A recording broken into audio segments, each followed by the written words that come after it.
Obrigado, Pai, por esse momento especial. Obrigado por esse retorno à Tua Palavra com os Teus filhos aqui em Pinheiros. Obrigado por esta noite, obrigado pela perspectiva que temos e expectativa de nosso coração diante desta palavra, pedindo que o Teu Espírito nos abra o entendimento espiritual, sensibilize o nosso coração, para que não estejamos fazendo ranhuras na letra, que por ser letra apenas mata, mas rogamos que o Espírito da revelação de Deus esteja permeando os nossos corações, nos iluminando, intensificando os nossos sentidos espirituais e, por misericórdia, abre-nos, ó Deus, o coração para percebermos o Teu conselho, os Teus desígnios e assim sejamos edificados, tocados por esta palavra, que nos venha, Senhor, numa expressão muito particular, bem, ó Deus, endereçada a cada um, possa ser pelo Teu Espírito particularizada a cada vida, de forma que sejamos edificados e o conhecimento desta palavra, o mover dela em nossos corações, opere a transformação com a qual ela está comprometida, conforme a promessa da Tua palavra, e possamos sair daqui já levando e entregando a Ti frutos dignos da nossa confissão, por amor de Teu nome, e que redundem na glória de Teu Santo Filho Jesus, em cujo nome oramos e Te agradecemos. Amém. Muito bem, hoje nós temos, minha mãe desceu, veio, está aí, fez 2 horas de viagem, está sentadinha lá de repouso, mas pelo menos passeou. Vai ficar, só não está aqui, mas está lá dentro. Muito bem, nós vamos dar sequência agora na caminhada do nosso estudo. Nós estamos indo para a pessoa de Abraão, o chamado de Abraão, para lembrar o quê? E dissemos da última vez que Abraão é a tipologia plena da igreja. Lembram que falamos isso? Abraão é o protótipo da igreja, de maneira que o que você é e sabe-se como igreja, você tem de ver em Abraão. Tudo que disser respeito à promessa de Deus a Abraão, aos exercícios e movimentos de Deus em resposta à confissão de Abraão tem a ver conosco.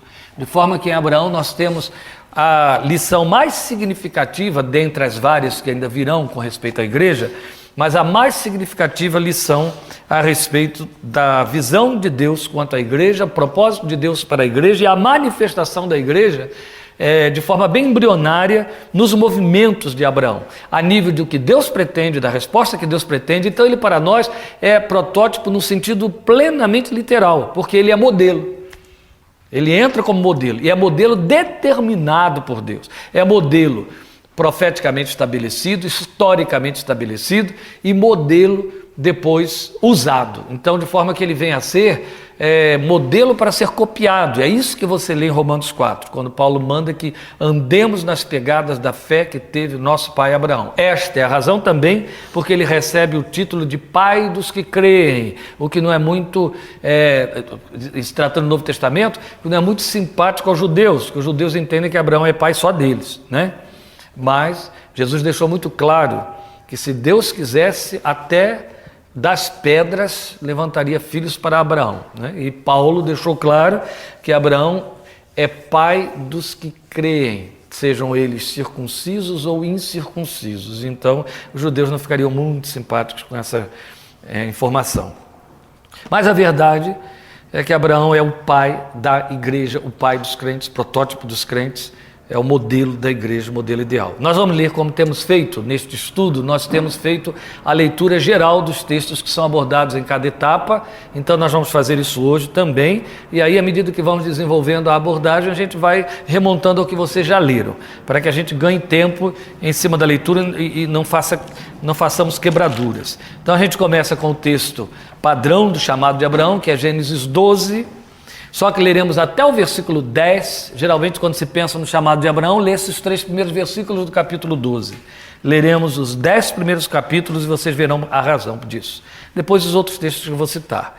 Começando então com Gênesis 12, de acordo com a minha versão, o texto diz: Então o Senhor disse a Abraão, aqui ele ainda tinha o seu nome primitivo, saia da sua terra, do meio de seus parentes e da casa de seu pai, e vá para a terra que eu lhe mostrarei. Farei de você um grande povo e o abençoarei. Tornarei famoso o seu nome e você será uma bênção. Abençoarei os que o abençoarem e amaldiçoarei os que o amaldiçoarem. E por meio de você todos os povos da terra serão abençoados. Partiu Abrão, como lhe ordenara o Senhor, e Ló foi com ele. Abrão tinha 75 anos quando saiu de Harã. Levou sua mulher Sarai, seu sobrinho Ló, todos os bens que haviam acumulado e os seus servos comprados em Harã, partiram para a terra de Canaã e lá chegaram. Abrão atravessou a terra até o lugar do carvalho de Moré, em Siquém. Naquela época os cananeus habitavam essa terra, vamos lembrar, filhos de Caim, certo? O Senhor apareceu a Abrão e disse: à sua descendência darei esta terra. Abrão construiu ali um altar dedicado ao Senhor, que lhe havia aparecido. Dali prosseguiu em direção às colinas a leste de Betel, onde armou o acampamento, tendo Betel a oeste e Ai a leste. Construiu ali um altar dedicado ao Senhor e invocou o nome do Senhor. Depois Abrão partiu e prosseguiu em direção a Neguebe. Outro texto que eu não citei, mas vou ler agora, dando sequência ainda, Gênesis 13, a partir do versículo 6. E não podiam morar, vou ler desde 5, Ló, que acompanhava Abrão, sobrinho dele, também possuía rebanhos e tendas, e não podiam morar os dois juntos na mesma região, porque possuíam tantos bens que a terra não podia sustentá-los. Por isso surgiu uma desavença entre os pastores dos rebanhos de Abrão e os de Ló. Nessa época, os cananeus e os ferezeus habitavam aquela terra. Então Abrão disse a Ló: não haja desavença entre mim e você, ou entre os seus pastores e os meus. Afinal, somos irmãos. Aí está a terra inteira diante de você. Vamos separar-nos. Se você for para a esquerda, irei para a direita. Se for para a direita, irei para a esquerda. Olhou então Ló e viu todo o vale do Jordão, todo ele bem irrigado, até Zoar. Era como o jardim do Senhor, como a terra do Egito. Isto se deu antes de o Senhor destruir Sodoma e Gomorra. Ló escolheu todo o vale do Jordão e partiu em direção ao leste. Assim os dois se separaram. Abrão ficou na terra de Canaã, mas Ló mudou seu acampamento para um lugar próximo a Sodoma, entre as cidades do vale. Ora, os homens de Sodoma eram extremamente perversos e pecadores contra o Senhor. Agora eu leio o versículo 18. Então Abrão mudou seu acampamento e passou a viver próximo aos carvalhos de Manre, em Hebrom, onde construiu um altar dedicado ao Senhor. Pronto. Agora vamos ler Gálatas 3,16 e por último o texto de Romanos 4. Só um versículo em Gálatas 3,16, onde o texto diz: assim também as promessas foram feitas a Abraão, aquele já é Abraão, e ao seu descendente. A Escritura não diz e aos seus descendentes, como se falando de muitos, mas ao seu descendente, dando a entender que se trata de um só, isto é, Cristo. E agora, Romanos 4, 11, 12 e depois o versículo 16. 4, versículos 11, 12 e depois 16. 4:11.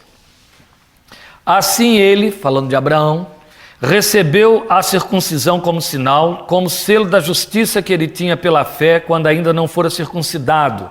Portanto, ele é o pai de todos os que creem, sem terem sido circuncidados, a fim de que a justiça fosse creditada também a eles. E é igualmente o pai dos circuncisos, que não somente são circuncisos, mas também andam nos passos da fé que teve nosso pai Abraão antes de passar pela circuncisão. Depois, versículo 16, fechando. Portanto, a promessa vem pela fé, para que seja de acordo com a graça e seja assim garantida a toda a descendência de Abraão, não apenas aos que estão sob o regime da lei, mas também aos que têm a fé que Abraão teve. Ele é o pai de todos nós. Pronto. Eu sei que são leituras extensivas, mas a gente faz essa abordagem como já temos feito desde o início do estudo da tipologia, para depois não ter mais que voltar aos textos, e aí você pode ir fazendo o acompanhamento conforme você apontou, anotou, segundo sua observação. O que nós temos aqui, quando o texto entra com a história de Abraão, a gente está vindo desde a formação de Adão e de Eva, é o momento em que a linhagem real, os vice-regentes, é a linguagem que estamos acompanhando aqui, vai se concentrar na renovação do pacto. O que é que eu quero dizer? Vamos lembrar, primeiro pacto, vice-regência, ele cria Adão e cria Eva e os estabelece para terem domínio, para fazerem a divinização da terra. Então, seriam os canais pelos quais Deus se manifestaria no cosmos, através deles, abençoando o ambiente que criou e através dos quais Deus seria Deus. Eles caem, eles pecam. Deus cria então uma situação de contorno, resgate, que já vai apontar profeticamente para Jesus, e aí continua mantendo a linhagem, mas aí vocês percebem que a linhagem da serpente já vai se manifestar na opção de Caim, e Caim estabelece então a sua própria linhagem, que não tem mais nada a ver com o pacto, nem vai ser vice-regente, mas Adão tem um novo filho, e esse outro filho se chama Sete. O nome de Deus começa a ser invocado quando nasce Sete, e aí a partir de Sete você vai ver a linhagem dos vice-regentes acontecendo também. Os homens se espalham, se expandem, aliás, crescem, se rebelam contra Deus, a descendência dos vice-regentes vai ficando cada vez menor e a dos caimitas, dos rebeldes, vai se tornando cada vez maior, incomparavelmente maior, e enchendo a terra. Para manter o seu espírito de rebelião, eles decidem construir Babel, fazendo uma unificação para não cumprir, porque todo o propósito do homem, filho da queda, é ser rebelde contra Deus. Então o propósito é: vamos nos unificar, fazer um grande nome, vamos fazer o nosso próprio reinado e não vamos cumprir a ordem de Deus de nos espalharmos pela terra. Deus inverte todo o processo. Antes disso, o que acontece? Os filhos de Caim proliferam de tal ordem que tornam a civilização humana tão escabrosamente rebelde e perversa que Deus não a suporta mais. Então ele resolve destruir a humanidade toda, mas ele vai manter a promessa de que o descendente da mulher vai pisar a cabeça do seu arqui-inimigo. E então ele preserva Noé, o único justo. Vamos lembrar que o texto nem incluiu seus 3 filhos, certo? Ele preserva Noé. Com Noé ele reconstrói a humanidade para manter aquele plano original. E isso só vai acontecer através de seus 2 filhos, Sem e Jafé, colocando-se Sem superior a Jafé e Caim debaixo de maldição. Caim não, Canaã, Cam. E aí lá vão novamente, a linhagem dos rebeldes através de Cam, proliferando, formando os cananeus, e a linhagem dos vice-regentes através de Sem, até que a gente chega a Abraão. Então, quando entra a história de Abraão, é para mostrar que os vice-reis que estão vindo lá pela pessoa de Sete, né, para manter a divinização da terra, convergem agora na pessoa de Abraão. É muito significativo que o texto vem produzindo isso, vem trazendo a história até esse momento, e entra no capítulo 11, depois de falar do espalhar, né, de Deus ter mandado todo mundo se espalhar porque fez aquela confusão de línguas em Babel, vai mostrar a família resumida de Sem em Terá, pai de Abraão, lá dentro dos caldeus, no meio dos pagãos, já com toda a sua perversidade, mas ali de dentro Deus tira a família de Terá, filhos de Sem, e eles então preservam o temor ao Deus de Adão. E é evidente que o que temos aqui, por isso é que você percebe aquelas gerações quase milenares, uma entrando por dentro da outra, centenas e centenas de anos, para manter a tradição oral da criação e da revelação de Deus a Adão. Quando você chega aos dias de Naor, Noé ainda é vivo. Naor é o avô de Abraão. Então isso tudo é muito significativo, porque as gerações são longésimas, né? Então elas vão 900 anos, 800 anos, um vai entrando por dentro da existência do outro, muitas centenas de anos.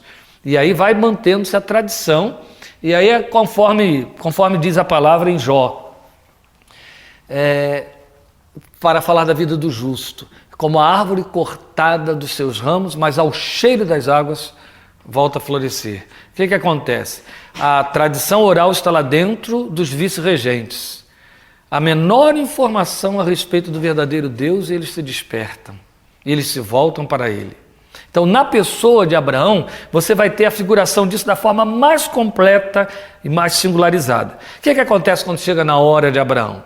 Bem, morre um dos irmãos de Abraão, ele deixa Ló, seu filho. Abraão, então, ouve um chamado de Deus. Deus fala de maneira direta para Abraão, e é o que você tem aí no capítulo 12. Nesse chamado de Abraão, nós vamos ter os primeiros indicadores da visão de Deus para a igreja, ou seja, como ele vai perpetuar esse trato. A tipologia da igreja em Abraão é importante porque a forma de Deus trabalhar com Abraão é a mesma com que ele trabalha com qualquer crente que aparecer no planeta Terra em qualquer que seja a geração. Grava isso porque eu estou falando de você. Eu estou falando da sua experiência no trato com o Deus da aliança. Ele não fez diferente do que fez com Abraão, como fez com você. Ou seja, quem pretende uma relação diferenciada está entrando pela janela. Está tentando, e você vai entender rapidinho isso, está tentando aquilo que a gente chama, Paulo chama de outro evangelho, né? Mas a gente pode chamar de outras coisas piores que dá certinho também. Mas na verdade é uma deturpação, é uma nova construção da Torre de Babel. Sempre que o homem quer estabelecer seu próprio reinado, sempre que ele quer ser cabeça da sua visão, ele é um construtor de Babel. Fique certo que o programa dele é queda, porque Deus derruba toda a torre que o homem levanta, não tem jeito. Levantou Babel, quer fazer um grande nome, Deus joga lá embaixo. Sabe qual é o problema de quem faz a torre? É que Deus não joga a torre embaixo quando ela está no primeiro andar. Deus deixa chegar no topo, entendeu? Às vezes leva 50 anos construindo, quando chega lá em cima ele corta embaixo. É assim, é maior e ele sempre faz cair para chamar a atenção de todo mundo, que é para mostrar, não faça senão você vai cair junto, vai cair igual. Então na verdade, quando o homem tenta fazer um trato com Deus, segundo seus próprios critérios, ou seja, ele olha para a revelação e diz assim, isso me convém, isso não convém, isso convém, isso não convém, fico com o que convém. O que convém é assim, assim, aí vira a verdade particular dele, Deus deixa, ele vai que vai. Eu gosto de dizer uma coisa que é assim que eu creio, e pode ser que eu esteja crendo de forma indevida, mas até hoje eu gostei de ficar crendo dessa forma indevida, é que Deus trata muito o homem conforme a visão que o homem tem dele. Está escrito isso no Salmo 115, está escrito em outros textos, está escrito nos profetas, e você vê acontecer no trato de Jesus com os primeiros discípulos. Quem dizem os homens que eu sou? Ele pergunta. Uns dizem que tu és Elias, outros que João Batista, que ressuscitou dos mortos. Tá bom, e vocês? O que vocês dizem? Ele queria saber. Aí Pedro, né, sempre aquele humildezinho, mais simples, que tomava a palavra na frente de todo mundo, falou pelo grupo. Chegou e disse, tu és o Cristo, o Filho do Deus vivo. Muito bem. E porque você disse isso, você não vai ser mais Simão, e sim Pedro. E sobre esta pedra eu vou edificar a minha igreja. O que você tem aí, Jesus sempre tomando a confissão dos homens, essa confissão significa, é assim que eu te vejo. É que ele trata o homem conforme essa visão que o homem tem dele. Não que ele está consentindo com a visão. Não é isso. Ele revela-se a si mesmo. Mas quando o homem resolve reduzir, ele deixa. E o que Pedro fez foi devolver conforme a revelação recebida. Aí Jesus o levantou. Jesus disse, pronto. Então daqui para frente você não é mais Simão, você vai ser Pedro, eu sou rocha e você vai ser uma pedra dessa rocha, um pedregulho, uma lasca da rocha. Jesus simplesmente designou Pedro, nomeou Pedro. Jesus faz isso, Deus faz isso. E a experiência cristã mostra isso. Você vê igrejas inteiras formadas em cima de visão reduzida, de acordo com a conveniência do líder, do discipulador. Esse é que é o problema de ser discipulado. A Bíblia manda discipular, mas Paulo disse claramente para Timóteo, fica firme naquilo que você ouviu, sabendo de quem você ouviu. É importante estar firme no que ouviu e conhecendo de quem se ouviu. Porque é evidente que quem ministra joga os conteúdos. Eu estou abençoando ou poluindo vocês agora, que meus conteúdos estão vindo aqui juntos. Acabei de dizer a visão que eu tenho, tarará. Então é claro que se a pessoa faz uma redução da visão, vai produzir discípulos reduzidos. Foi isso que a Igreja Católica fez durante um milênio. O que ela fez? Ela encheu os seus fiéis de uma visão multifacetada de Deus, então ela fez um panteão de deuses e pegou o verdadeiro Deus e o reduziu e transformou em caudilho. Aí não tem jeito, né? Lá está um Deus que criou purgatório, que depois de... Primeiro ele faz uma esquentada, depois ele faz virar churrasco, ele dá uma aquecida no purgatório e depois torra, né? Porque ela manteve essa visão medieval do inferno foguinho e por aí vai. E ela fez essa redução de tal maneira que o que sobra disso não é um Deus amante, é um Deus fiscal. Coitados, mas e os evangélicos que acabam tendo uma visão semelhante? Então, nesta visão reduzida, as coisas acontecem. É claro que psicologicamente a gente explica isso. A gente diz, claro, que você é o que você vê. Aquilo que você, tal como imagina no seu coração, assim ele é. Está escrito em Provérbios. Então, o que acontece? Se você reduz a sua visão da vida, a vida está reduzida. Se você reduz a sua visão de Deus, mas não é só uma questão de reduzir. É uma questão de ter uma visão distorcida conforme a conveniência. É a Torre de Babel. Então, se eu quiser transformar Deus em alguém que me fiscaliza, ele vai ser meu fiscal. Se eu quiser transformar Deus num balconista que está me servindo, ele vai me servir. É claro que tem hora que ele falha, né? Se ele vai só servir, ele vai falhar também. Bem, e acontece que quando você então aceita a revelação tal como ela é, e você é que vai para dentro dela, aí as coisas mudam. O que Deus fez com Abraão, e é tipológico, está estendido à igreja inteira. Então, todo o trato de Deus com Abraão é o trato que Deus teve com você e o trato que Deus vai ter com até o último crente que vai surgir antes que volte Jesus. Ele fez com Abraão, vamos para o texto. O Senhor disse a Abraão: sai da sua terra, do meio de seus parentes, da casa de seu pai, vá para a terra que eu lhe mostrarei. A gente tranquilamente chama, isso aqui é um chamado. Então veja só, no chamado de Abraão, você vai ter algumas características, algumas particularidades. Então vamos aqui.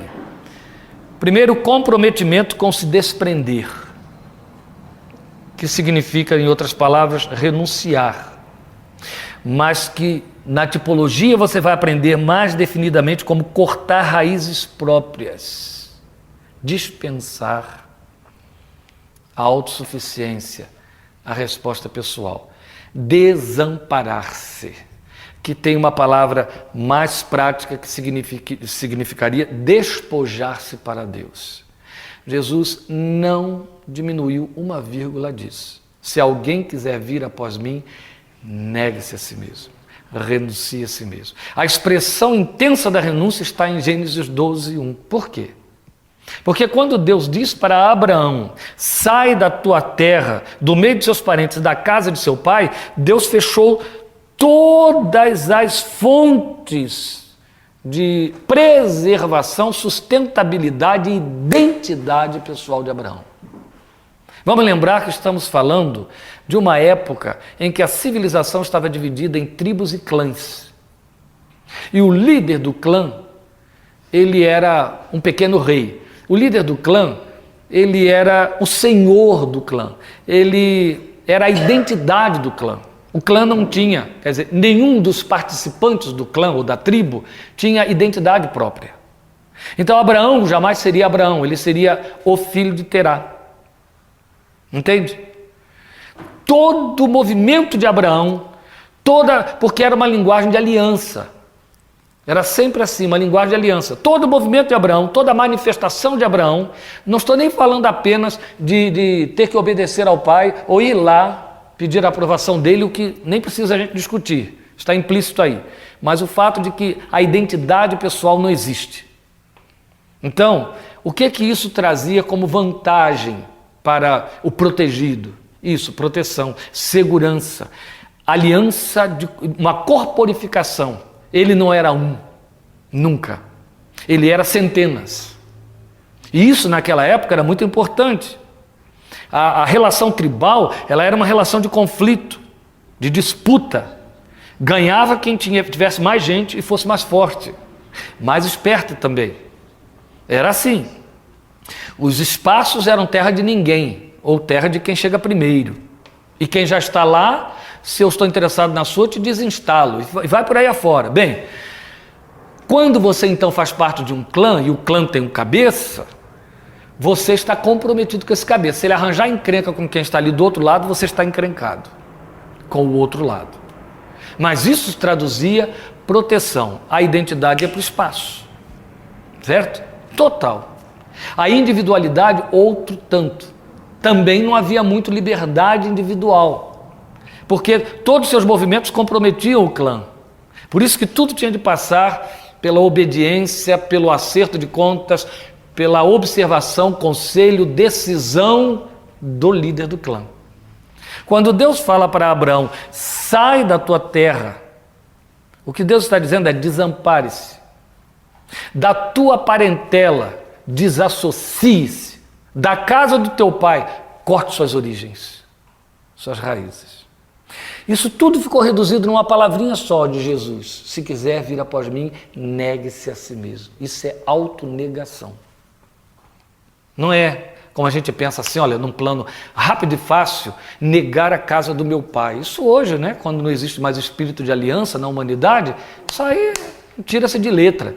Não é isso, desonrar o nome do pai, é até uma festa, é até atraente. É diferente. Autonegação. Autonegação significa despojar-se, desamparar-se. Isso pode ser traduzido nas outras seguranças. O que hoje representa para você crédito financeiro, crédito acadêmico, crédito social, crédito profissional, era tudo isso que Deus chamou na vida de Abraão como sendo casa do teu pai, tua parentela e tua terra. O que hoje significa para você crédito cultural, crédito religioso, tradição, era tudo isso aqui em Gênesis 12:1. Quando Deus diz para Abraão, corta tudo isso, é desampare-se. É você nu diante de mim, sem nada, está trazendo nada, não tem identidade, não tem documento, não tem escritura, é você só. A única coisa que te sobrou são as marquinhas dos seus polegares, mais nada. Aí Jesus chega e diz, negue-se a si mesmo. Ele está só repetindo, mostrando que a igreja é formada de Abraãos. Mas isso significa o que para nós? Tem que significar a mesma coisa que significou para Abraão. Antes de ouvir Deus dizer, vá para onde eu te mostrarei, que já é um segundo movimento, eu tenho que criar o desamparo sem nenhuma oferta. O que Deus está oferecendo a ele aqui? Nada, gente.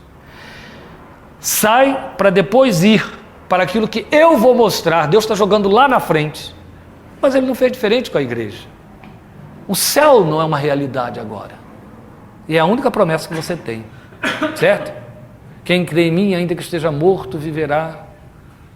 Eu ainda não morri, não é? Eu tenho que pagar para ver. Está lá na frente. Toda promessa de chamado e envolvimento é lá na frente. Não tem nada para agora. O que isso significa? Se desampare de tal maneira que sou eu ou não sou eu. É o que te sobra. Se você vier com garantias, eu tenho esbarrado muito, ao longo de muitos anos, não estou falando de coisas desses dias, com homens de Deus, pronto, não precisa nem falar do povão, homens de Deus, gente que se entendeu chamado para ter uma movimentação específica na igreja, eu estou falando de liderança, que ao se entender chamado, quis fazer um movimento meio estranho, assim do tipo alpinista, sabe como é que é alpinista? O alpinista é assim, ele segura 2 pontos fixos e só parte para um terceiro que poderá ser o primeiro de mais um movimento.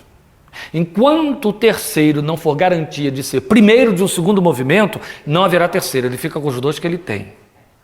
Aí quando ele acha um terceiro ponto, esse vai ser o primeiro do mais um segundo, então agora eu solto daqui e seguro esse. Então, toda vez, e eu já encontrei vários, como eu disse, que eu vejo alguém que se entende chamado, fazendo um movimento de alpinista com Deus, ele desaba.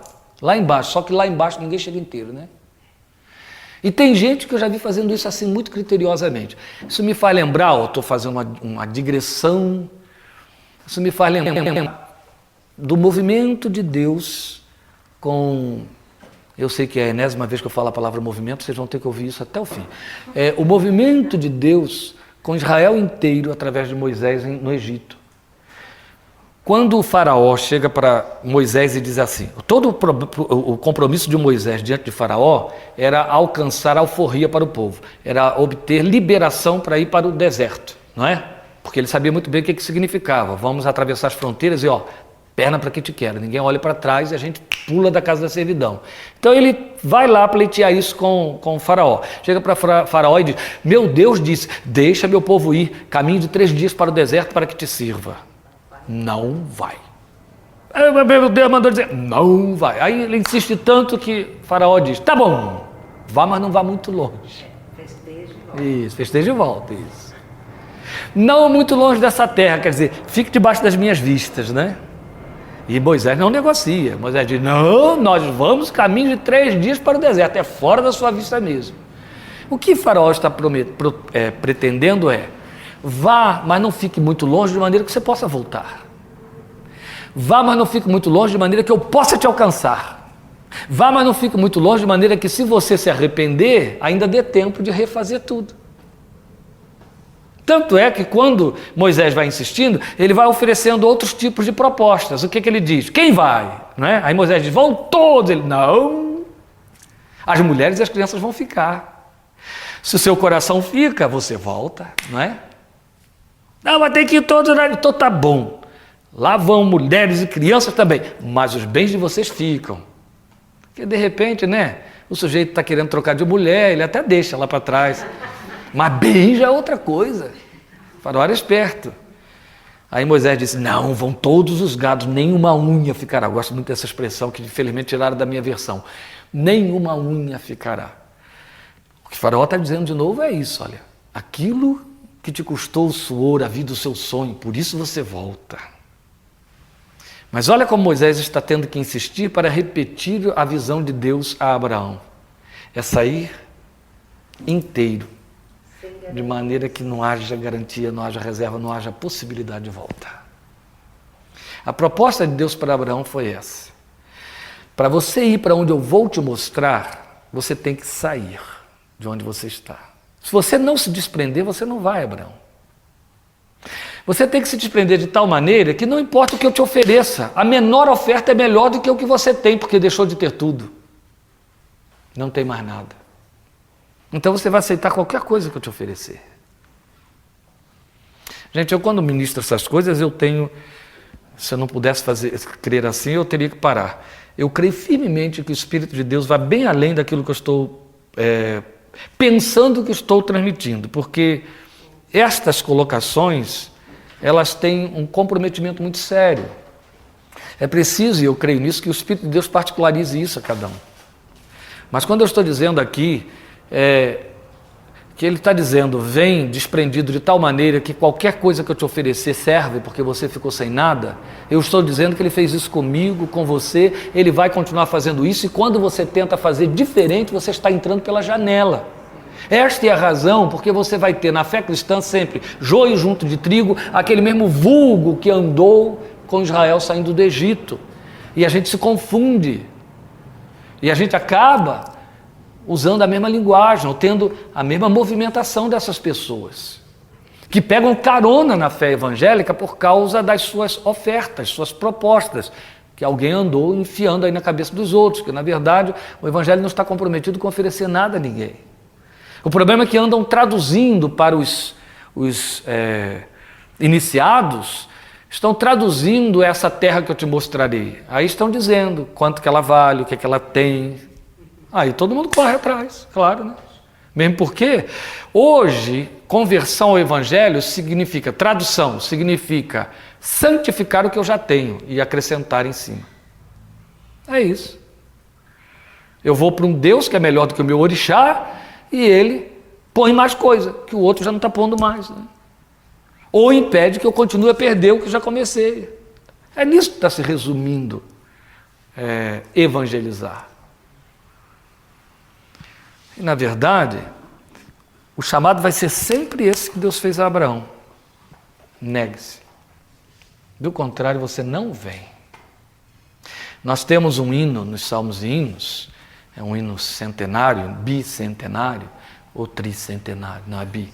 Aí eu já estou querendo demais, né? É um hino bicentenário, onde a poesia diz assim: se te peço que me aceites, que galardão eu terei? Aí vem a resposta, o que seria a resposta à pergunta, então pretendes que Deus estaria respondendo a quem questionou. Dores, lutas e trabalhos te darei. Traz coroa de monarca, opa de esplendor, tem coroa, mas de espinho, sangue e dor. Que proposta desgraçada, no entanto é a única que é verdadeira. Há 200 anos os crentes podiam aceitar isso, né? Vai prometer isso hoje.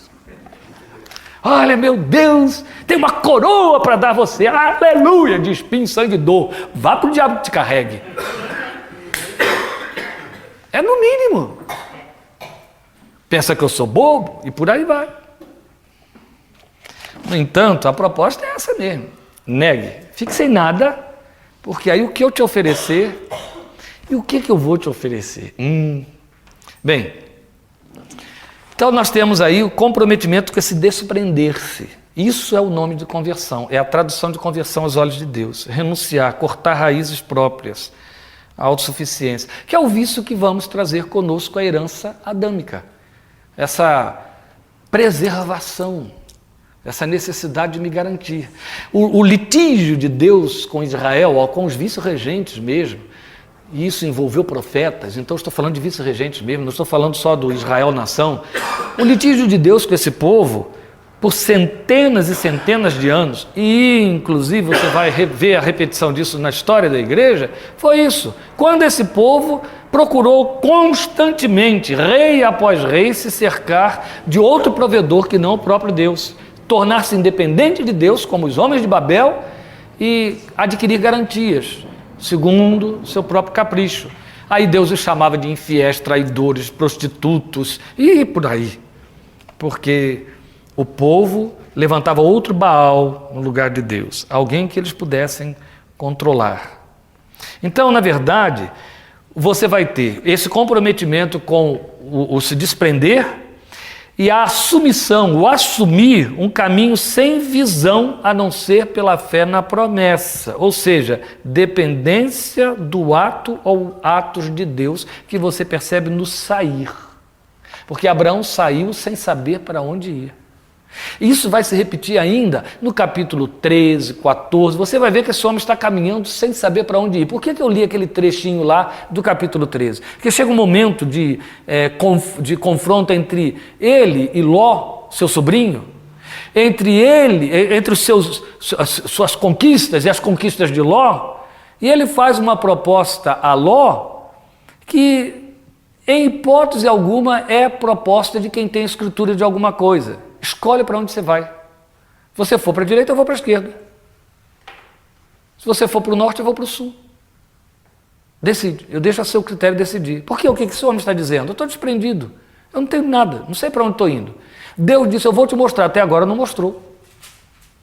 Vocês estão pensando que isso aqui foi no dia seguinte a saída da casa, a saída de Ur dos caldeus? Eu estou falando de anos. Ele sai com 75 anos. Esse momento em que ele se separa de Ló, gente, o texto é claro, o texto mostra que os dois cresceram e se enriqueceram. Isso não acontece da noite para o dia.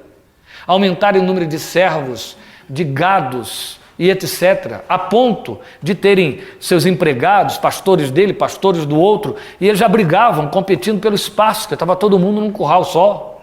Não dava mais. Foi quando, depois de tanta demanda, tanta queixa, tanta reclamação de um lado e de outro, Abraão diz, vamos acabar com esse problema. O nome dele aqui ainda é Abrão. Levou muito tempo para a coisa mudar. Foram anos que esse homem ainda não sabia para onde estava indo. Olha como a gente quer a mágica na fé cristã, entendeu? Um Deus certinho, matematicamente pensado, totalmente equacionável. Isso não existe. Isso é espírito de Adão em nossos corações. Na verdade, é fé ou não é fé? A fé não tem visibilidade. A gente tem repetido isso muito. E a nossa tendência adâmica é dar visibilidade à fé. Por isso que os católicos criaram deuses com cara, com forma, é estátua, é retrato, é isso e aquilo. O homem tem essa necessidade intensa de dar visibilidade. E não só católico.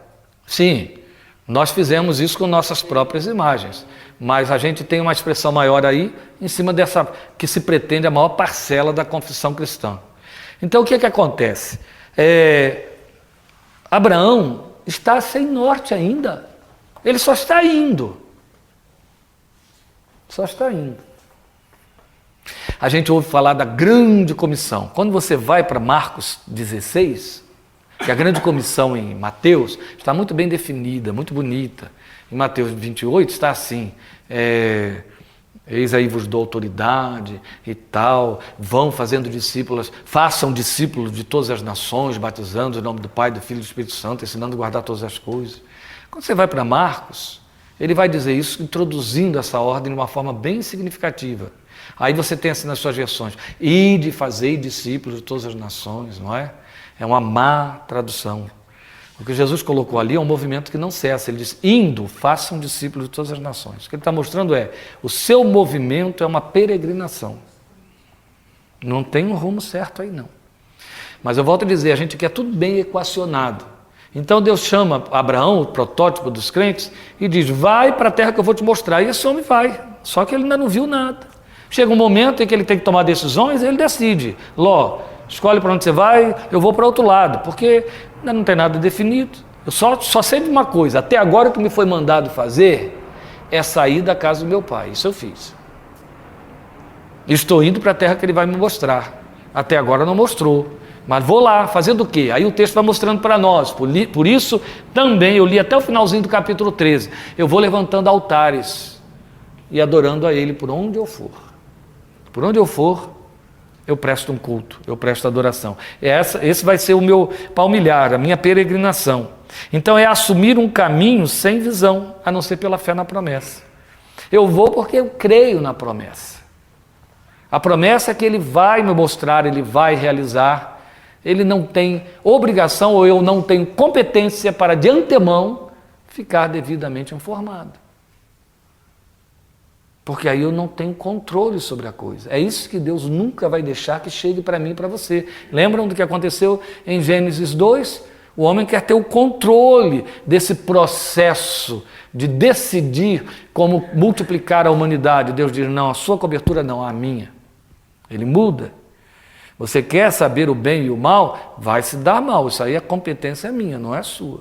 Então eu vou te impedir.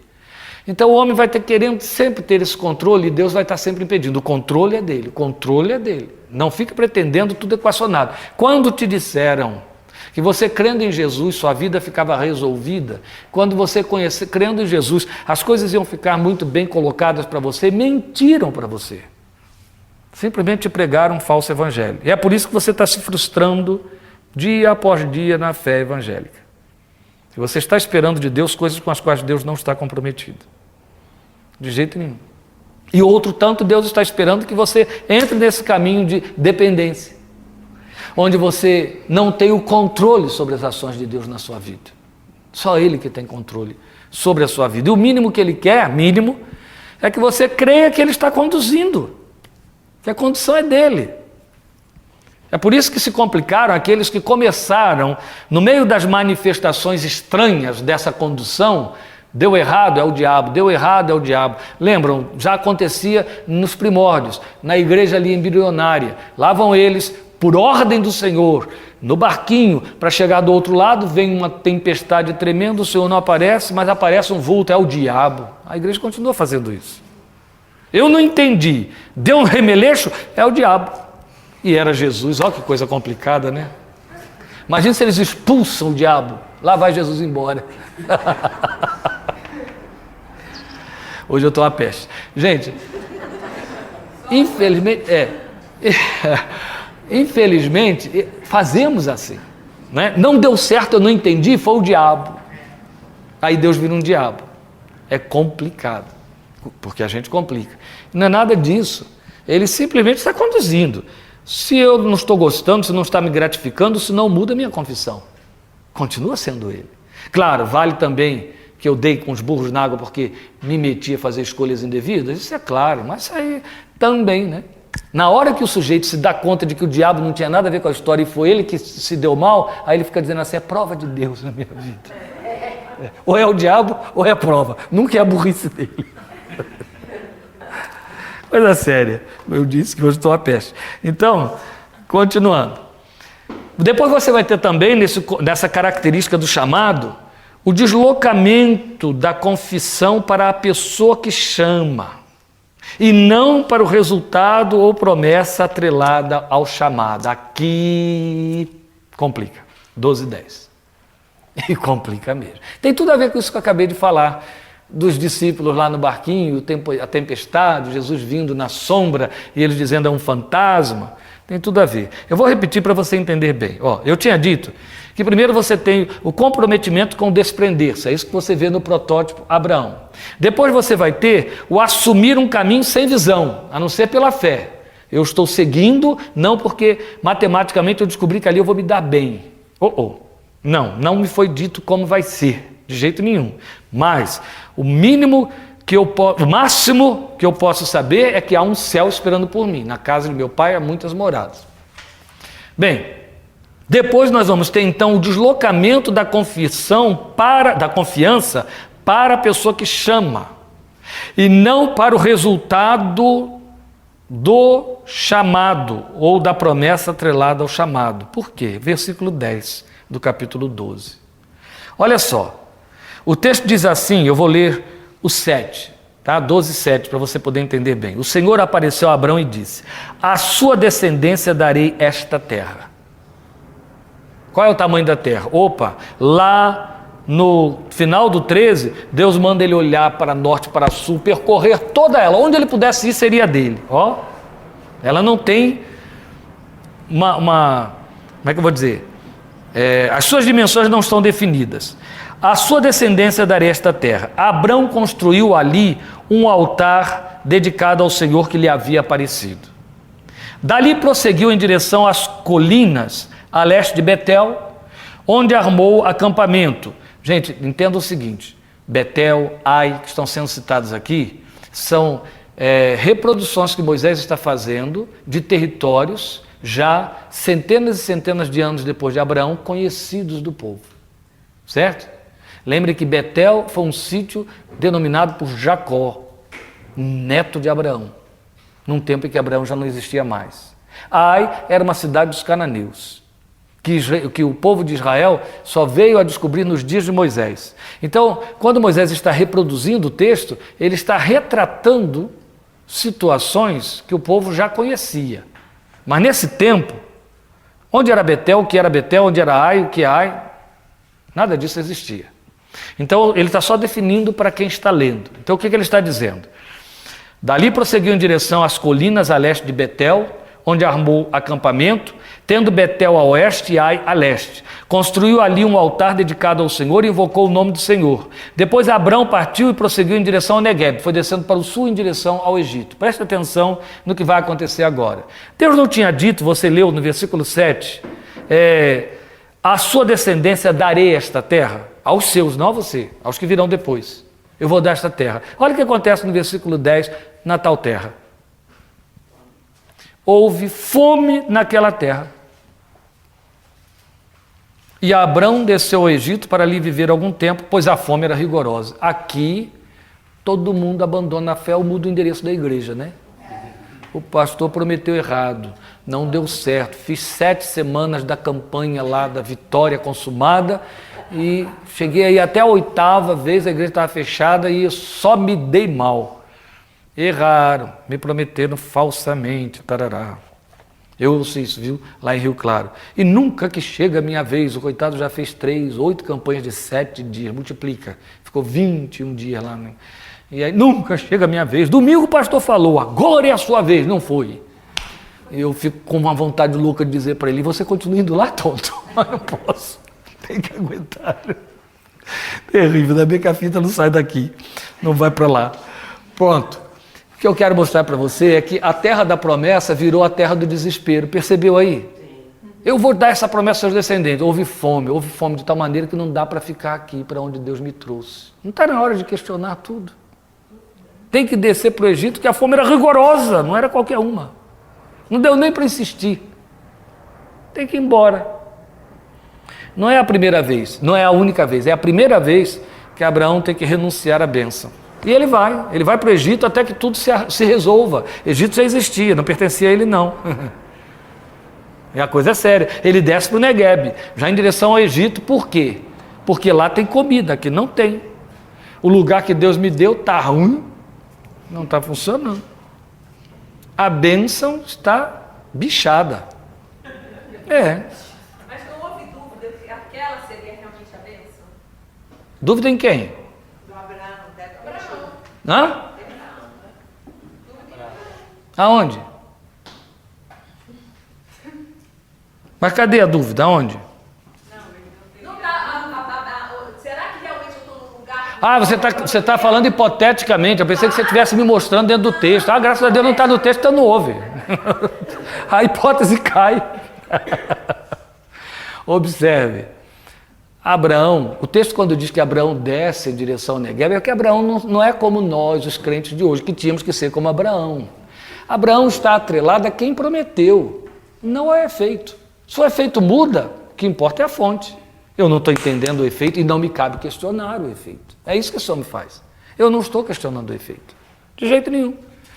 O efeito mudou. Ou não era o efeito, ou o efeito não é para agora. Tem tanta resposta. O que importa para ele é que eu não estou atrás do efeito. Eu estou te seguindo. E agora, o que tu vais fazer, eu não sei. Gente, volte para dentro da sua história pessoal. A minha tem 40 anos, quem dera, né, de idade, mas não é. A minha tem 40 anos, essa minha caminhada, o sai da tua terra tem 40 anos. Quando eu volto para trás, quando eu olho, volto para trás, bom. Quando eu olho para trás, o que eu vou perceber é que, vezes sem conta, a minha terra entrou em fome rigorosa. Mas não foi uma, nem duas, nem três vezes. A rota teve que mudar. Quando a rota mudou, o que eu descobri? Era ele ainda. Era ele que estava continuando a caminhar. E ela não mudou pouquinho, ela não mudou de forma suave, ela não foi mudando de maneira quando eu me dei conta tinha mudado. Não, foi tudo sempre abrupto, foi corte, foi violento, foi... A coitada ali entrou na minha vida já levando um pelo meio da cabeça assim, né? Lília casou comigo em julho, em outubro eu disse para ela, Deus mandou a gente embora daqui. Ah, para onde? Não sei, já começou ali. Mas e agora? Eu senti umas coisas estranhas aqui, fui no médico, ele acha que eu estou grávida. Eu falei, vai comunicar o bebê aí que... É assim que vai ser, e foi. Deus era o mesmo. Era o mesmo, né? Então observe, foi tudo desse jeito, várias vezes. Se você olhar para a sua vida lá atrás, você vai dizer, mas eu fiquei esperando mesmo, respostas bem definidinhas, elas não vieram. E houve mudanças, mas as mudanças estavam lá, dentro do contexto. Não morri, estou inteiro. Mas isso é um duro, né? Eu entendo o que ela perguntou. Porque a gente reage assim. Porque quando você se coloca na posição do Abraão, né? Vamos supor, que Deus me mandou, agora está tendo fome, e agora? Para onde eu vou? Não há uma... Será que foi Deus mesmo que me mandou para cá? Pois é esse o questionamento que você acabou de falar, né? Para a gente olhar para a nossa vida. Eu olho para a minha, e eu me vejo perdido várias vezes. Claro. Quando aconteceu essas coisas, eu falei, meu Deus, eu confiei tanto que era isso, agora eu estou Dei com a cara da parede. Então, aí entra esse questionamento. mas qual é a ênfase que estamos dando aqui? A ênfase é o que Deus movimentou e construiu em Abraão é o que a gente tem de aprender. A promessa está na pessoa de quem faz, não no que a pessoa faz. E a gente visibiliza o efeito. É isso que estamos considerando. Nós somos tendentes a seguir o efeito, a visibilidade. Mesmo porque, gente, é porque incutiram na nossa cabeça, aí vale lembrar de novo o livrinho verde, incutiram na nossa cabeça que tudo que tem de ser de bom da nossa vida, que aconteça de bom na nossa vida, vem de Deus, e que de Deus só virão coisas gratificantes, positivas, que eu entendo, que eu aprovo. E aí é que está, nos disseram isso e cremos nisso, e não é verdade. Não é verdade. Não, e não é verdade. A questão está no fato de que, como nós criamos essa essa divisão absoluta, de maneira que você não possa colocar na mesma pessoa aquilo que falamos uma vez em P1, o seio bom e o seio mal, mas ou é bom ou é mal, o mal ficou por conta do diabo. E na vida do crente não há programa do diabo. Esse é o detalhe. Então, é claro, se não é programa do diabo e eu me dei mal, só há mais duas alternativas. Ou é Deus, ou eu estou dando com os burros na água. Agora, se eu não estou conduzindo meus burros, eles não vão bater na água. Alguém está conduzindo, levando para dentro da água, mas não sou eu. Essa que é a questão. E aí vem a outra questão. Por que eu estou conduzindo meus burros? Por que eu não estou deixando que quem me chamou conduza? Esse é o detalhe. Sim. O senhor está falando, eu estou pensando da história de Abraão na sequência também. Algumas vezes ele dá umas derrapadas. Dá, claro, ele questiona. Você vai ter no capítulo 17 isso.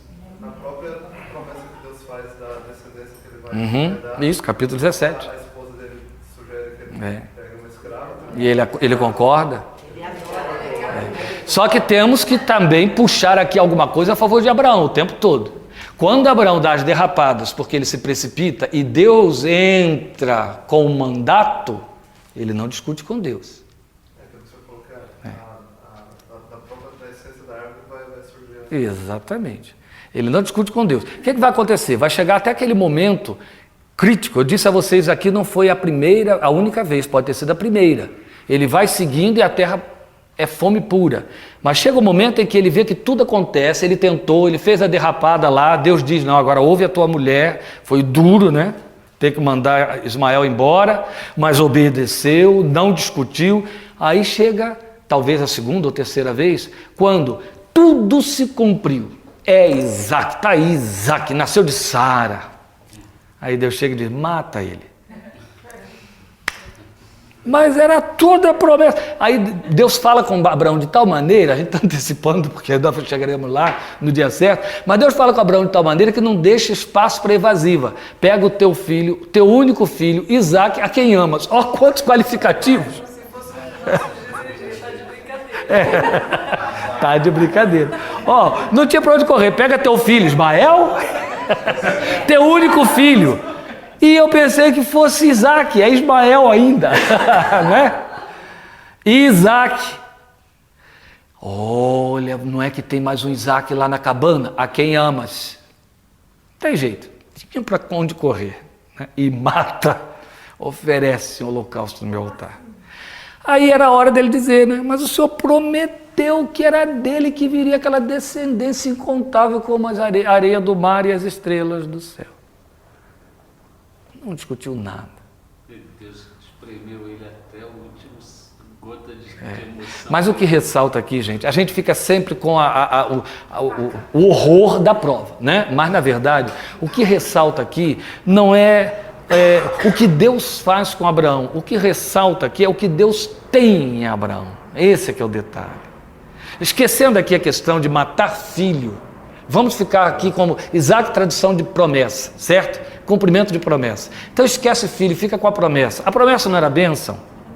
O que é que Deus está dizendo? Abre mão da bênção, do que eu dei, tá bom, só não abre mão de ti. É isso que você pode traduzir. Não estou dizendo que Abraão pensou assim, sentiu assim. Eu não vou também julgar Abraão, porque senão Abraão não teria chegado ao extremo que foi. Ele foi mesmo lá no altar com o filho. A questão é que algumas coisas surgiram lá no coração de Abraão, mas ele não as ouviu. Que Deus mesmo coloca, né? E ele não as ouviu.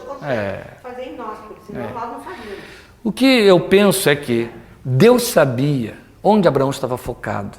E Abraão estava focado na fonte, não é só. Não é porque, não importa, claro, que isso seria uma coisa maligna até, nem carnal. Não é só o fato de que eu perco esse filho, ele me dá outro, não é isso. Não é a fonte continua, não, eu confio nele. O que Hebreus vai explicar para nós? Ele ofereceu, ele levou Isaac, crendo que aquele que pediu era poderoso para ressuscitá-lo dos mortos. Olha só, o que ele estava entendendo? Meu Deus é misericordioso e é bom. Se ele está pedindo para eu fazer isso, eu não vou discutir, porque lá só há bondade, eu não tenho que ter medo com ele, eu não tenho que pensar duas vezes. Não há plano B em Deus. E o plano A nunca vai dar errado. Eu, o Senhor, não mudo. conhece. Foi o que Paulo disse. O homem está em vésperas de perder o pescoço, gente. Aí ele escreve: eu sei em quem tenho crido. Sei que é poderoso para guardar o meu tesouro até aquele dia. Não era hora de dizer as favas com tudo isso. Dai a César o que é de César, foi ele quem disse. Era tão fácil usar o evangelho, né? Eu sei em quem tenho crido. Acabou. João Batista balançou. Paulo não. Então, essa situação que ele lembrou, que você citou aí, que a Nara tinha levantado lá, será que Abraão não se confundiu várias vezes, mas ele voltava os olhos para o foco? O que ele entendia? Eu não estou entendendo nada disso que está aqui, mas eu sei quem fala. Só para fechar Sim. esse pensamento que eu Sim. coloquei, é que é nesse momento que a única forma de você vencer essa situação é parar. É isso. Pensar, olhar para dentro de você mesmo, que eu estou seguindo a mim mesmo, estou seguindo a Deus. Eu acho que esse é o momento do encontro com Deus. Isso. Quando você perde o chão, peraí, eu estava pensando que era aqui, não é para ali, peraí, vamos parar tudo, Senhor, como é que é? É a hora que você para, olha para você mesmo, vê o que você está seguindo, se é você mesmo, você é Deus. E aí o que Jeremias nos ensina?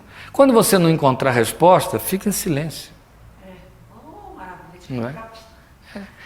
Fica em silêncio. Ele diz: põe a tua boca no pó, fica em silêncio, porque de alguma forma Deus virá em teu socorro.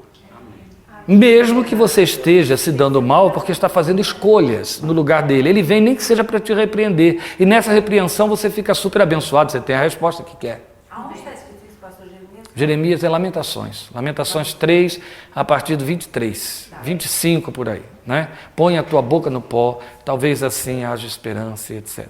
Então é o momento de calar diante de Deus, chegar diante de Deus e ter coragem, como Deus disse para Jó, pergunta-me como homem, ter coragem de levantar toda a humanidade diante de Deus e dizer: estou totalmente confuso, não vou arredar mais um passo. E se o Senhor falar comigo, tudo vai dar certo. Se o Senhor não falar, eu me arrebento. Mas daqui eu não saio mais. É aquilo que Pedro exorta dizendo: espera unicamente na manifestação da graça, que Israel teve que fazer vezes sem conta. A primeira delas foi às margens, se é que tem margem, na beira do mar, onde não tinha mais para onde correr. Ou há uma graça fazendo o inédito, ou então morrem debaixo das espadas dos egípcios, ou afogados nas águas. Mas a verdade é que ou a graça se manifesta, não quero dizer, nem pretendo, não é esse o enfoque aqui, que Deus nos leva a esses pontos extremos e que Ele tem prazer nisso, ou que a gente necessita que Ele faça isso. Eu estou mostrando que quando você chega lá, por alguma razão, ainda aí prevalece o não visibilizar a fé, mas focar o coração e a fé em quem chamou, fiel ao que vos chama, o qual também fará. Foi o que Paulo ensinou aos Tessalonicenses. Ele age, ele cria, ele faz. Nem sempre ele traz resposta, ele traz direção. Isso é mais importante do que a resposta. Mas a verdade é que nós não queremos, gente, cuidado, essa vai ser sempre a nossa tendência. Nós vamos querer sempre particularizar, vamos querer sempre trazer, porque eu falei aqui da questão dos 40 anos de caminhada, mas a gente vai querer sempre trazer para o nosso plano de visibilizações. Então, não é isso, eu não quero reduzir aqui o que nós estamos mostrando a vocês. O que estamos procurando mostrar é que, da forma como Deus chamou Abraão, Ele vai continuar chamando os crentes até o último dos dias. Desprendimento total. Claro, todos vão questionar isso sempre. Mas todo mundo tem a competência de Abraão? A Bíblia mostra que tem, porque diz: siga as pegadas da fé que teve teu pai Abraão. Por quê? Porque essa competência não é do homem, é Deus quem faz. O Senhor falou isso através de Judas: a fé que uma vez por todas foi dada aos santos. A Bíblia não diz que Ele deu uma fé a Ananim que é maior do que deu a Aninha, deu uma fé a Letícia que é maior do que deu a mim, a fé que uma vez por todas foi dada aos santos. A partir dali você vai esticá-la ou encolhê-la, entende? Você vai reduzi-la por não usá-la, por não trabalhar com ela, não exercitá-la. Jesus fala isso: homens de fé pequena. Ou então, mulher, grande é a tua fé, você vai dilatá-la. É o que a Bíblia chama de fruto do Espírito. Você vai oferecer frutos dessa fé que o Espírito que está dentro de você pôs aí.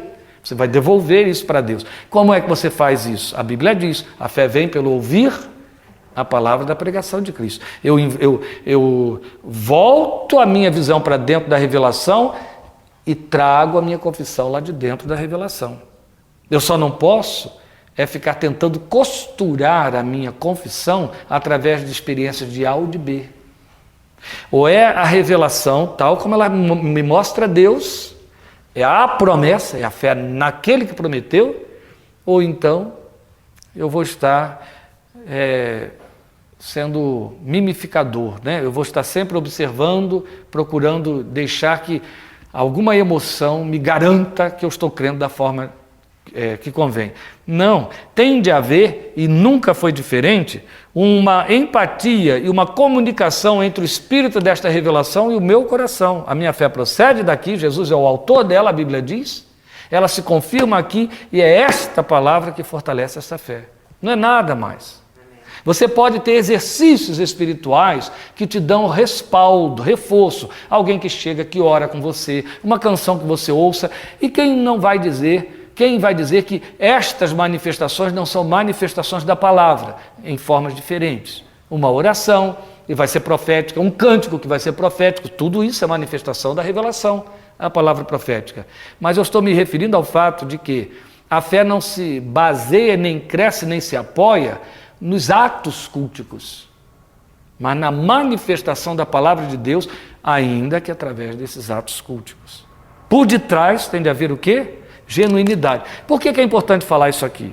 Porque não faltam dogmas, catecismo, certo? Regras, estatutos, que pretendem, Talmud, que pretendem substituir a revelação, ser a interpretação de grupo, o dogma de confessores, sempre Torres de Babel. Nunca vai faltar. A Igreja Católica criou suas encíclicas, os catecismos, a Igreja Evangélica criou uma resma de dogmas. Então nós vamos ter os dogmas dos presbiterianos, dos pentecostais, dos batistas. Dentro dos pentecostais, aqueles dogmas ainda mais acirrados. Houve um tempo em que, nas suas origens, a Assembleia de Deus só acreditava que uma pessoa era crente se ela falasse em línguas, senão não tinha nascido de novo. Não. Hoje a coisa amenizou e está assim. Não, hoje tem sim, porque as pessoas estão mais esclarecidas. Hoje você vai ter, dos lugares mais radicais, assim, só tem o Espírito Santo que fala em línguas, mas não vinculando a novo nascimento.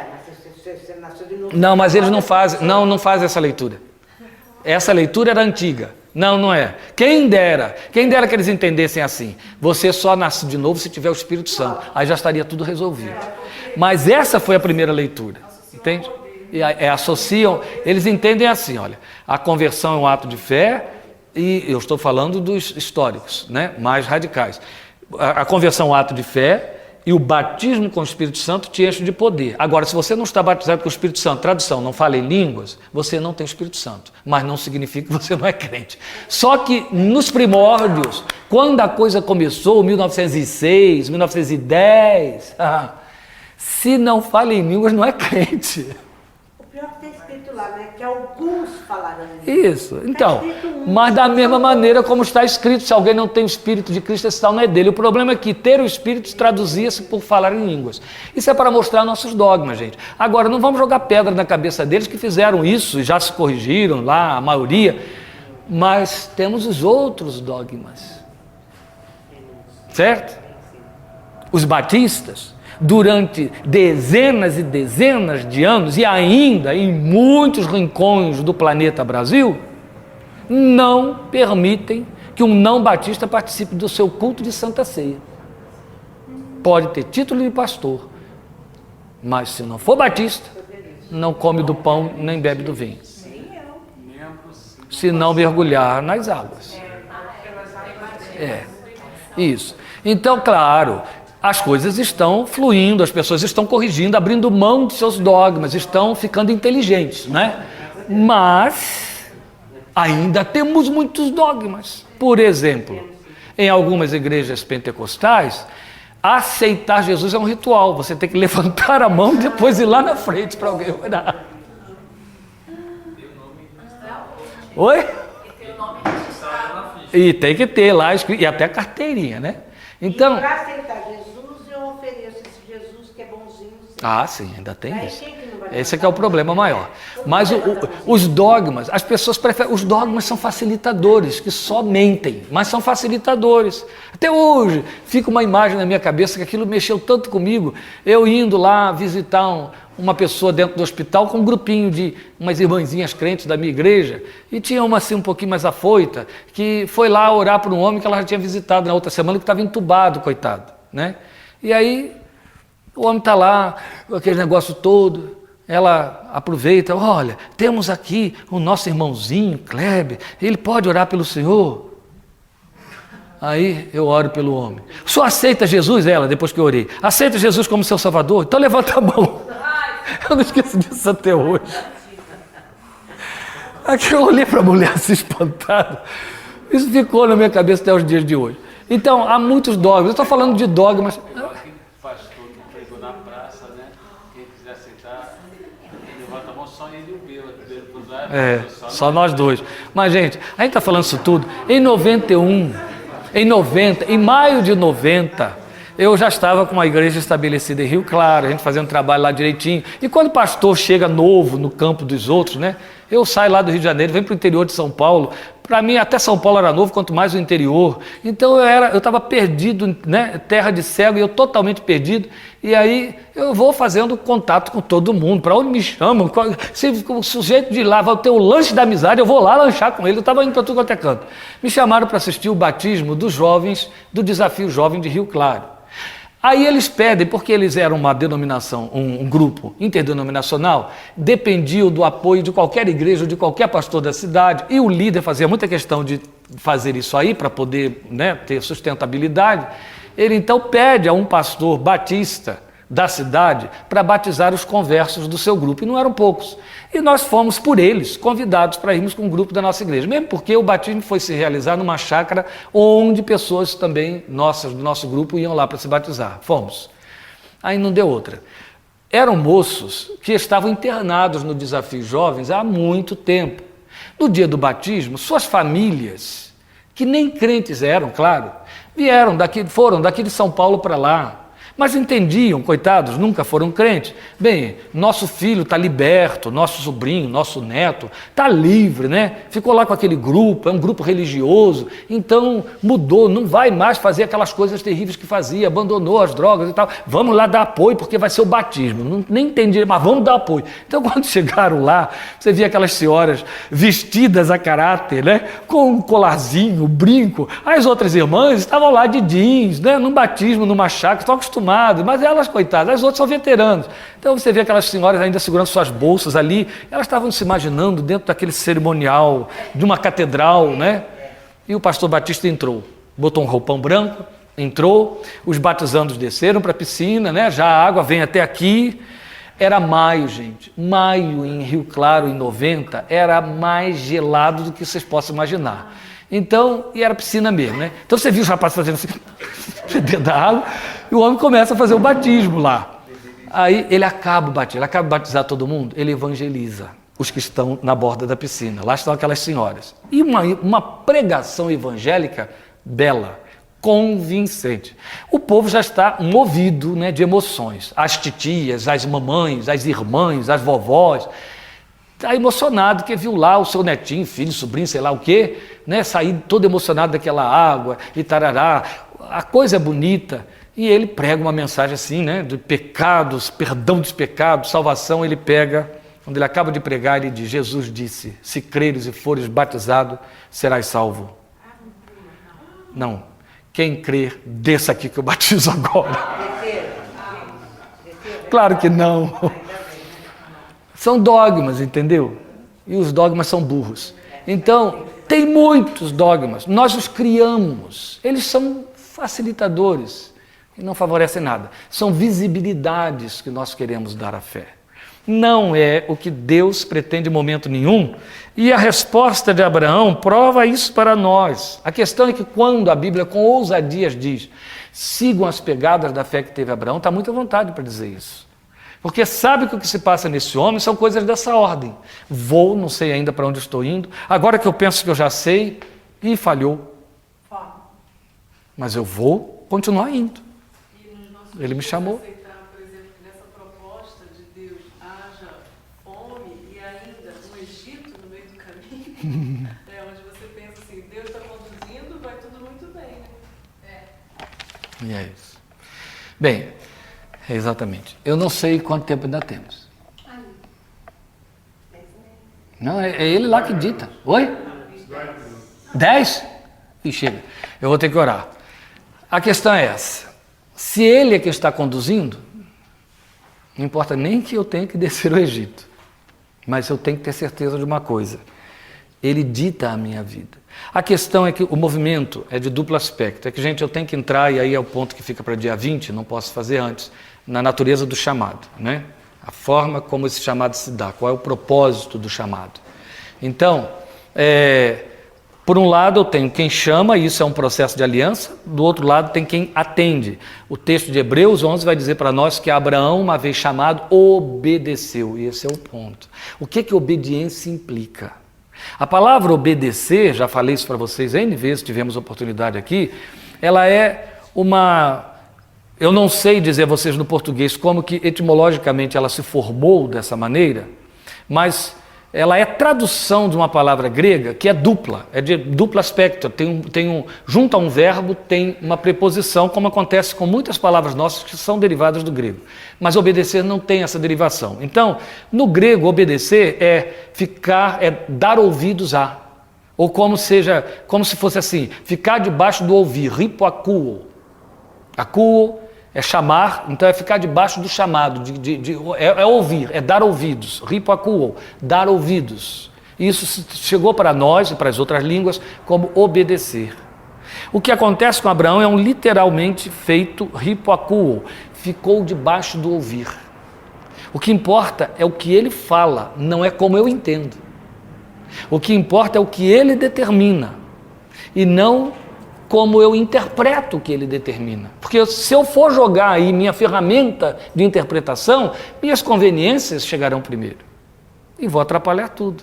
É isso, é esse seguir por absoluta confiança que Deus pretende. Claro, gente, nós estamos usando Abraão, como não pode deixar de ser, como tipo de uma situação que na nossa vida vai traduzir esse seguir a Jesus, que não vai implicar numa situação de deslocamento radical, certo?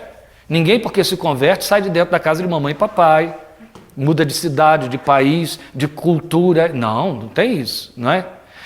Mas as implicações espirituais são exatamente essas.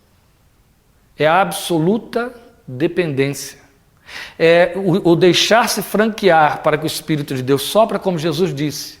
O vento sopra onde quer. Você não sabe de onde vem, nem para onde vai, ouve a sua voz. Assim é tudo que é nascido do Espírito. É uma disponibilidade plena. De maneira que aí não resta questionarmos os desdobramentos disso. Claro, se quem te prega joga um dogma, ou então facilita a confissão dizendo, aceita Jesus e as coisas na sua vida vão se consertar, você já faz a tradução imediata. Se doía o fígado, não vai ter mais dor nenhuma sem precisar de Novalgina.